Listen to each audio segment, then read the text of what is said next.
Hey, Got it. dude. Dude, I don't know what's going on, man. So I basically just had to uninstall and then install Facebook again on my phone. I must have updated me or something. So, That's probably what it was. oh, jeez. How's it going, man? It's going all right, dude. It's going all right, dude. We're figuring it out as we go, I guess. Yeah, I guess so. Man, what a hassle. I'm sorry. No, man, I'm sorry. I think I probably did some poor communication when I sent that message last night, trying to explain that I would be up in the hills. I meant I was going to be in the hills at 8 o'clock, not I would just be up there. And I probably should have been a little bit more clear. Who knows? The, at least your phone crisis could have been avoided. No, it's all good, man. I was thinking, oh, you're going to be out there, and I didn't want to have you waiting for me at 8, so I just decided to get up a little early and try to get up there. But Yeah, I didn't do a very good job of explaining that.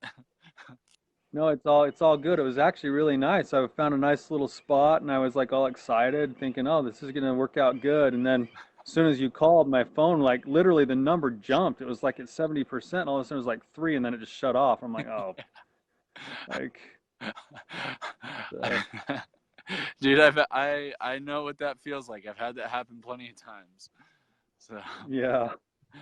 no, So I'm surprised we made it this far, man.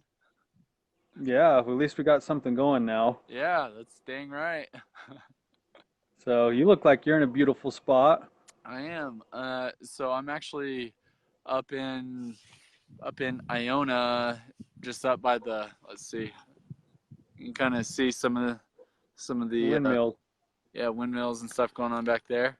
By the way, how's the quality right now for you? What's it coming through? Really, It's what? really good. You're crystal clear. Really cool. Hmm. That's comforting. Uh, Yes. Man, technology is amazing. The fact that we're doing this right now is pretty dang incredible. So, Yeah. kind of gives me Absolutely. a little bit of hope that we'll be able to work through some of the other distance issues until we I live a little bit closer. But Yeah, it should work. It's not ideal here, but I think it'll be good. yeah, absolutely. So are you ready to get started? I think so. Are you ready? Yeah, man. Let's do this. So Okay, cool. welcome to Wholehearted. We're doing things a little different this time. Ty and I are at a distance from each other right now because of, on my end, it's because my wife is about to pop pregnant. She is, we just got told she's going to be induced at week 39 and it's week 38 or 37, some change. And the doctor was surprised she hadn't had the baby yet. So we were told don't leave far from home. And maybe some irony is that our doctor is on vacation. She just took off and she's on vacation. But Ty, what about you? Why are you not able to leave? Yeah, so it's funny because that's something I was thinking about talking about today anyway, but I was planning on coming up to meet with you probably tomorrow morning, maybe not this morning. And then we just had some other family stuff happen with Chase's sister and some other things where we're going to end up. We've got 3 nephews staying with us that are from Florida, and we're going to end up with another 4 kids starting today. So for the next 3 days, we're going to be a family with a household of 10 kids that are all pretty young, except for my 2 oldest daughters. So I decided it's probably better to stay home and help hold down the fort than try to drive up and enjoy myself in nature while we talk about whatever we're going to talk about. So Way to for not the abandon your wife. for the sake of marital affairs, it's probably a better idea just to be here and be, you know, engaged with the kids that we've got for the next few days. It's a smart So man, a smart move. I I don't know. Like to be honest with you, my 2 daughters are going to do better with helping to manage the kids than I will. You know, I'm the guy who just gets them out into nature somewhere and like we go get lost in the mountains or something anyway. So um, it'll it's probably the right thing to do. At least we're learning something new here. Yeah. I was thinking about this especially with the ordeal that we've just been through this morning trying to get to this point, right? Because we haven't done any of this. We've never done like a joint Facebook Live or anything together. And so we were, for those of you listening, I got up early, just about right when the sun was going to rise. And Chase said, "Hey, I'll be out in the mountains already. Let's meet up. We'll find a way to connect." And then I got up early. I got my phone all set up. I found this really beautiful spot with a bunch of like yellow daisies growing up out of the rocks, and just thinking, oh, this is gonna be like a beautiful, wonderful, serene morning. It's pretty cold, you know. So I set it all up, and I forgot my tripod. So I set my phone up on a rock, and then I was waiting for Chase for like 20 minutes, and, and then my phone started to die. I guess I didn't realize. Chase called me, and my phone jumped from 70% down to 3%, and then it died on me. So I ran down the mountain. I plugged my phone in, tried to call Chase, and my phone didn't want to work. And so the fact that we're here doing this is just a sign of perseverance, I think. You know, Okay. but it's funny because while I was waiting for you, I was kind of thinking about what we want to talk about today, and I was thinking about you with kind of the new chapter that you're ready to get started with in your life with, you know, you got your baby coming and it's a really exciting thing, and thinking about some of the other things that are going on in our family right now and how there's a lot of change that just kind of started to instantly happen Mm-hmm. for, you know, for some of our other siblings and things, and just thinking about the process of change. And sometimes it's a good thing, sometimes it's not always a good thing, or at least a fun thing. Right. I shouldn't say good, Yeah, maybe but tough or difficult. Yeah. yeah, just kind of wondering, you know, as you're kind of right on the cusp of this change with your kid, life is going to look a lot different, you know, and just wondering what you're anticipating will be different when your baby shows up. Yeah, I mean, I've also obviously been thinking about that a lot recently with the due date looming closer and closer, and I really haven't had trepidation or worry. A lot of time thinking about the joys of it, as well as what is going to change for me. I mean, one of the things is I'm not going to have the amount of energy that I currently have had the freedom of to be able to work on the projects that I work on. That's okay. That's part of it, right? That's the sacrifice you make. That's the decision you make when you go into it, and that's something I know you've been experiencing for many years. So, preaching to the choir here, but uh, I I think some of the changes that I'm looking forward to are just maybe even the greater urgency to be a good man. I know I was talking to my uncle Corey, our uncle Corey, up in North Dakota. Had him on the phone one Sunday afternoon, and I'm walking around chatting with him about life and some of the things that we're going to be experiencing, and I asked him a little bit about what it was like for him when he first had when they first had Alyssa, one of my our cousins, and he said that it was almost like a distinct feeling in the room of like a burden being placed on his shoulders, and not and he didn't say burden as though it were a bad thing, but maybe like a responsibility had been placed on his shoulders, we'll say, and that it was almost tangible. In his own words, it was almost tangible. I don't know what that feels like. It's always just been, take care of yourself and look out for other people. Uh, Take care of your wife and have a good relationship with her. But she can take care of herself. She can feed herself. I don't have to wipe her butt or anything or change her diapers. It's like it's a very different relationship than the one that we're about to embark on, where this child's coming into the world with no with only their body, and one that is still in development and struggling to survive without some very direct intervention from outside forces. like a mom that's willing to nurse, and a father that's willing to make sure that that mom has food, and you know, just the responsibility is definitely it's different. It's so much more direct and important, critical even, and I'm looking forward to adapting to that. So yeah, what was it? What was it like for you? What were your experiences when you first had Maddie? Yeah, it's funny. I like the way that you phrase that, Chase. You're looking forward to adapting to it because because, because I was as you're talking, actually, I think I feel the same way. I remember the very first time with Madison, our oldest, when she was born. I think I relate to what you said. Corey told you, Uncle Corey told you, in the sense that I felt the same type of a thing. That sense of, yeah, I wouldn't call it a burden, but I would call it a sense of deeper responsibility. Yeah, And as I think as men in general, like we want that. We want a sense of deeper responsibility. We want something to step up to and test ourselves against and see how we can perform.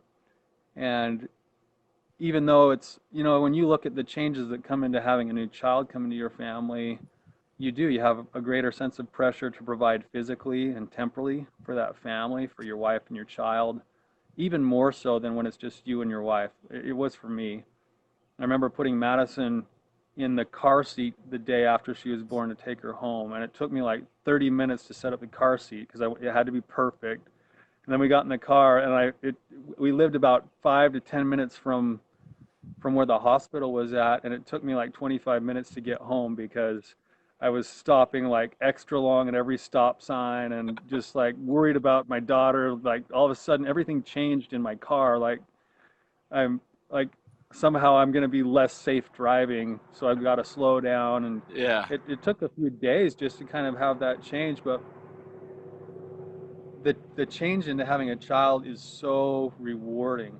It's so that feeling of love and that feeling of commitment that you have towards the child is so amazing. And yet it changes because everything that you're adjusting to also includes an insane amount of lack of sleep, more pressure and stress over being able to provide, feelings of battling those feelings of guilt between balancing how much time you can spend at home and be invested with your wife and your child versus how much you should be outside of the home working towards your other purposes and your job and your provision. And none of that's fun. right. Like that stuff's all hard, and yet that stuff is stuff that we want to sign up for as a result of the change that's happening in our life that we chose to have happen in our life, right? Yeah. So what do you think you've gained from it then? So I know there's a lot of sacrifice. There's a loss even of freedom and flexibility. Uh, the added stress, the gray hairs. I mean, you got gray hairs. You can see that happening. I'm just Yeah. starting to populate a couple myself. But uh, so what is it that is gained?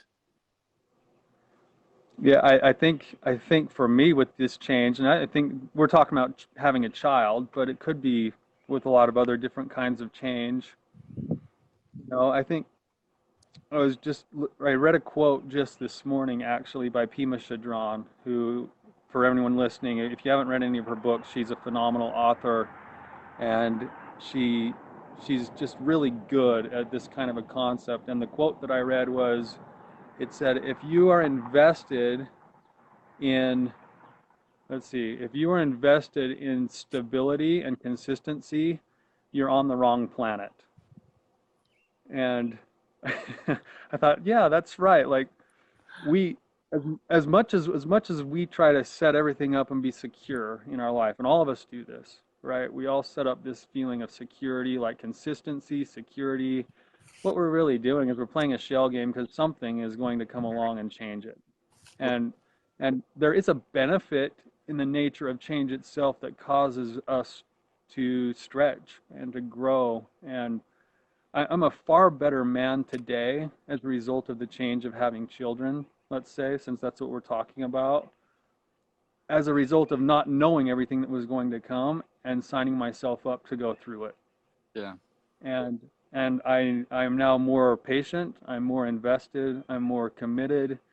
I'm I've learned how to confront some of my own inner struggles with insecurities about whether or not I'm going to be good enough.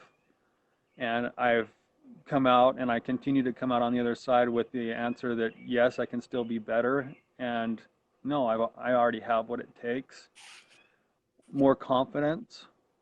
And I think the biggest thing when we're talking about having children is a much deeper sense of love. It's a different kind of love when when it's a love for your child. Obviously, I love my wife, and that's a different level of committed, consummate love. But there's another thread to that when you have a child, and the sacrifice that goes into providing for the child develops the love. Yeah. So I was thinking about opposition actually on my way up, and this last week we had wind like I haven't seen wind in a long time. You can see back behind me. There's nothing going on with those windmills. They are just hardly budging, right? But a couple of days ago, they were just getting exhausted. I'm sure. Chelsea and I, when we were out sitting outside a couple of days ago, when it was in full force, leaves were flying off the trees, and this is right when leaves are the strongest, probably that they're gonna be.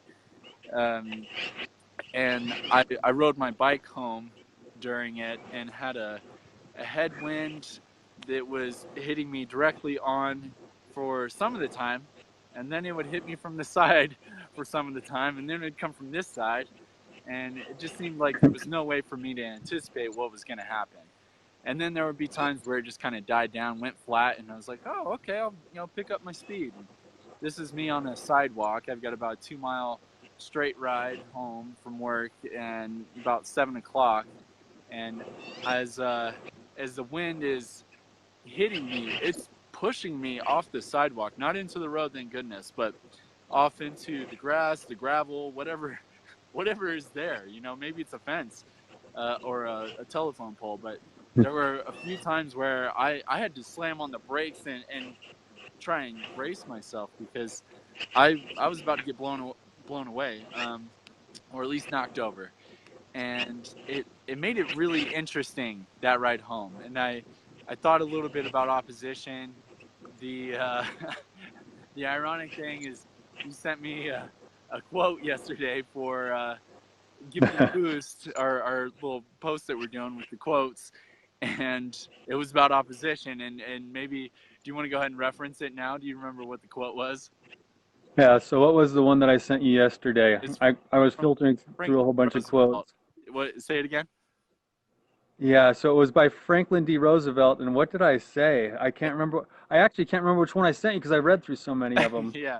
So it said something along the lines of uh, calm winds never made a Oh, strong sailor, or something along yeah, those lines, right? yeah. Or calm seas.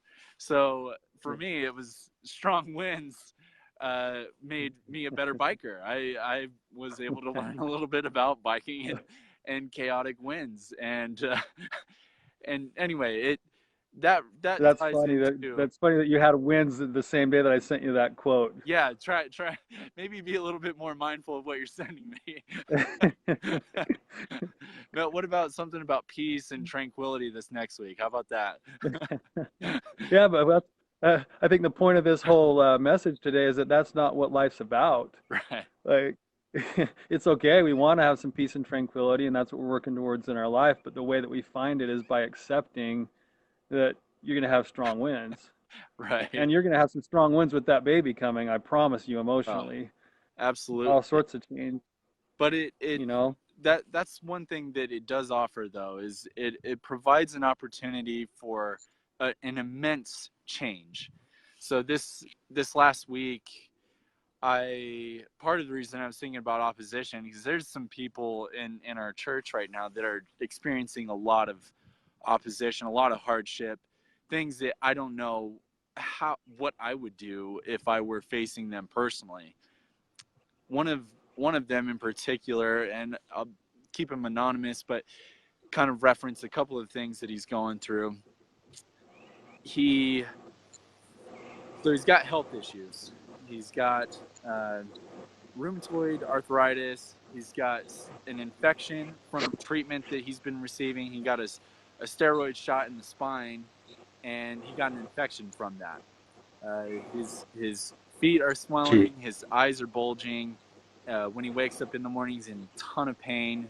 A lot of his joints are just excruciatingly painful, and he is losing jobs because of that. So where he previously had up to 5 jobs at one point, he has lost all of his jobs.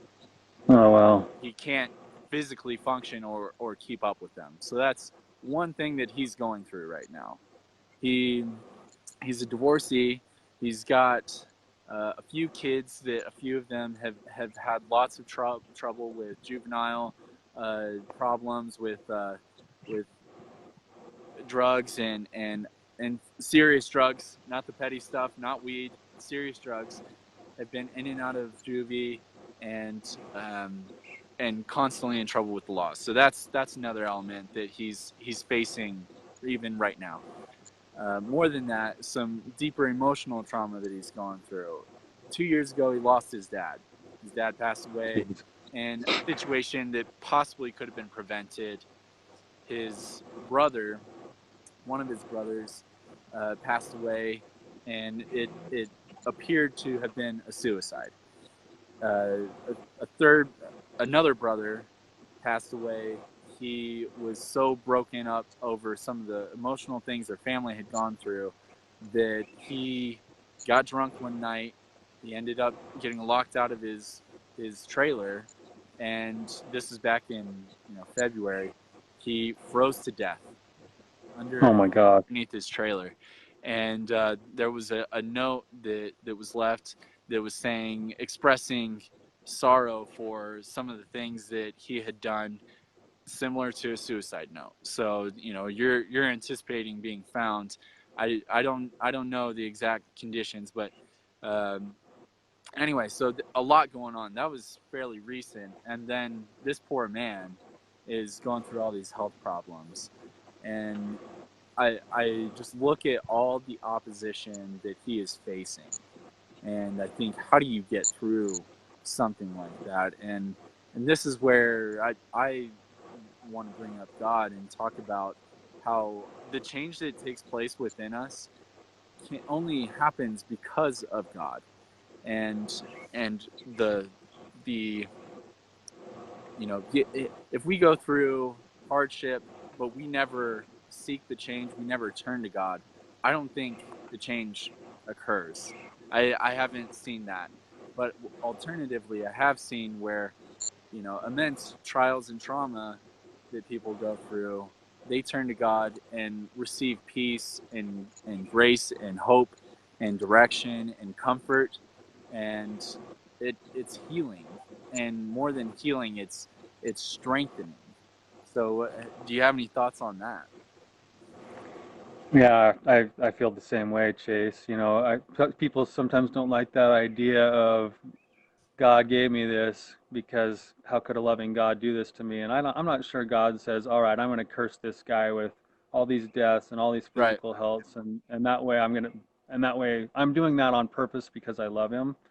I do think God operates in a way where he allows those things to happen because of the world we live in and the way life is. And then as a means of helping us to grow and change, if we will pursue it with the right set of eyes, it becomes transformational. And you're right, we can get stuck, and when things like that go wrong, when things change, when things go wrong, we end up in this spot of, typically there's a grieving process and an adjustment period, but ultimately we're left with choices. And, one choice is we can sometimes solve a problem. We can try to We can try to fix whatever we have control over in our life. Sometimes that's not in our control. And so that leaves us with the other choices. The next choice is that maybe we can change how we feel about it. And I believe with God's help that's possible. We can start to see that there is things in motion, that these these experiences that we might be going through are a catalyst for change. Yeah, an example of that would be a client of mine that I just had this week. He's been holding on to a job. He's worked really, really hard to get a job, to get a position in upper management, but he's just miserable in his job. And he's so afraid to let go of it because of all the work that he's done to get there. He can't see that the other side of it, that he's still got a set of skills and he's still got a set of talents that he can go and do something else in a different field, and but he won't let go of his job. Well, he came in last week and he'd been fired. He was devastated. Yeah. And as his therapist, I'm thinking, hallelujah. Like, this is the catalyst for change. You're going to go find a better life. And um, somehow the set of circumstance is pushing you into something better than what you thought you could give yourself. And so if we can change how we feel about it, maybe this is an opportunity. Maybe there's something here for me to grow into or learn or change, a different pathway in life that maybe I didn't want to choose, but if I can embrace it, I can actually enjoy parts of it. And the third thing we can do is we can sometimes just learn to accept it. It's in not accepting the reality that life is full of change that we increase our suffering. And then, of course, the fourth thing we can do, which a lot of us like to do for some reason, and maybe we don't even think it's a choice, is we just stay miserable, you know? And I think with God in the picture, the other three options become more readily available. And usually that second option on changing how we feel when we can't control things becomes the catalyst for transformation. Yeah. I mean, those have been my experiences too. I, absolutely. It's hard to see it when you're in the moment, for sure. Like when Yeah. you're the guy who's losing the job or when you're the guy who's got the medical problems, especially because there is pain and suffering in situations like that. I don't think it's easy to to come to one of those places of gratitude or excitement for the new change. But in hindsight, almost always after we've filtered through all of that lack of acceptance, we can usually look back on our lives when we finally hit that next lull in the storm and go, man, I'm grateful for what this has taught me, or for who I've become, or for the challenges that I've learned to face. And and ultimately, if we continue to work that process through our lives, we end up doing the greatest amount of growth through those things, those challenges and changes that we may not necessarily like. Yeah, absolutely. And kind of funny enough, right now, Chelsea and I we just feel very fortunate and very blessed. Enough so to where, this has been such a joyful season in our lives that I kind of wonder what's next around the corner, and what kind of hardship we're going to face. And like you were saying, it's not necessarily something that you look forward to or say, yeah, give me something that's really going to suck. But at the same time, that those are the things that actually can be an opportunity for immense growth. Yeah, absolutely. And again, it's not whether we want to choose it, it's just the way life is. Yeah. And so if that's the way life is, we might as well work towards embracing it. I teach a skill in my practice called radical acceptance, which is just whatever is going on, you come back to this is as it should be. And we go, well, no, it's not. It shouldn't be this way. Your buddy shouldn't have all those illnesses and deaths in his family, but guess what? He does. So guess it is, Yeah. which means it's as it should be because you can't change it. Yeah. And if we can embrace that as just the way life is, that's what I love about Pima Chadron. She's really good about speaking on this topic in her books. Is once we embrace it, we not only suffer less, but we find more joy. And it's our resistance to it that causes the deepest amount of suffering. Wow. So, um, yeah, we kind of ran into that today a little bit, trying to get this episode up. Little minor things compared to the things you were talking about today, but Yeah. we're learning as we go, and I think there's going to be some benefit in whatever it is that we've been through this morning, just trying to figure out how to make this work, and we'll be better for it. I think so too, man. Feel pretty good about it in the direction that we're headed. There is going to be opposition, little hiccups here and there, little bumps in the road, but at the same time, you're right. That's even what gives the story some character, right? Hmm. Yeah. So Yeah, absolutely. I'm glad. And in fact, I'm a little worried because I think I've still got some more opposition. I lost my dog on the mountain to run down here to try to get on with you, so he's up in the mountains somewhere. All right, dude, you better go.